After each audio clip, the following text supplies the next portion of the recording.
Unaitwa nani? Habibu Sefu Ngoma. Habibu Sefu Ngoma. Unatokea kwenye kitongoji gani? Kisamu. Asante sana. Na swali dogo nataka nikuulize, sababu najua wewe ni mwana kisomo. Ni kitu gani kimekuhamasisha kujiunga na kisomo? Nilishindwa kuandika na kusoma. Ulishindwa kuandika na kusoma. Kwa hiyo ukaona bora ujiunge. Kwa hiyo nijiunge. Baada ya hapo vipi mpaka saizi? Nimeshajua kusoma na kuandika. Umenufaikaje sasa na hii elimu ya watu wazima? Nimenufaika hesabu, kugawa na kutoa na kujumlisha. Unazijua vizuri? Nazijua. Kwa mfano 10 ukitoa 2, nina machungwa yangu 10 alafu nimeyatoa 2, yatabaki mangapi? 8. Asante sana. Unastahili hongera. Habari za jioni mzee? Safi za jioni.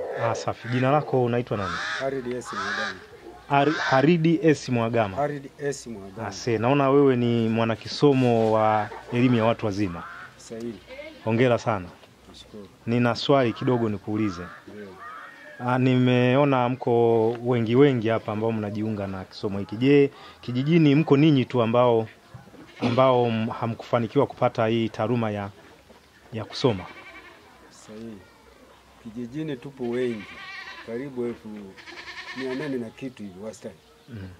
Lakini baada ya kutokea hanasa hii kujua kwamba ili tuweze kuja kwenye elimu ya watu wazima, na hao katika 800 na kitu hivi sio ndio wote wanajua kusoma, lakini pia mwalimu kajitahidi, kama mwalimu kajitahidi ili kujua kwamba takwimu ya watu hao wasiweze kujua kusoma, basi ili wafike kwenye elimu ya watu wazima, ili wajue nini umuhimu wa elimu. Hivyo ndivyo ilivyokuwa. Asante sana. Baada ya kujiunga na elimu ya watu wazima, faida gani umepata? Tena faida kubwa sana. Kwa sababu saa hizi hata simu ambayo nilionayo, pengine kwa kipindi hiko nilikuwa napiga simu, message zinaweza zikaingia, siwezi kujua kwamba message ni nini.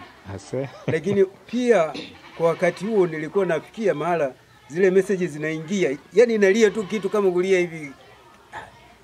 Kile nikiangalia simu inalia nini? Baadaye nawapa wajukuu wangu. Baada ya kuwapa wajukuu wangu, kwa kweli wananiambia hapo bwana, message ndio kitu gani? Lakini baada ya kujiunga na elimu ya watu wazima, mpaka saa hizi naweza kumpigia mtu hata akiwa Dar es Salaam,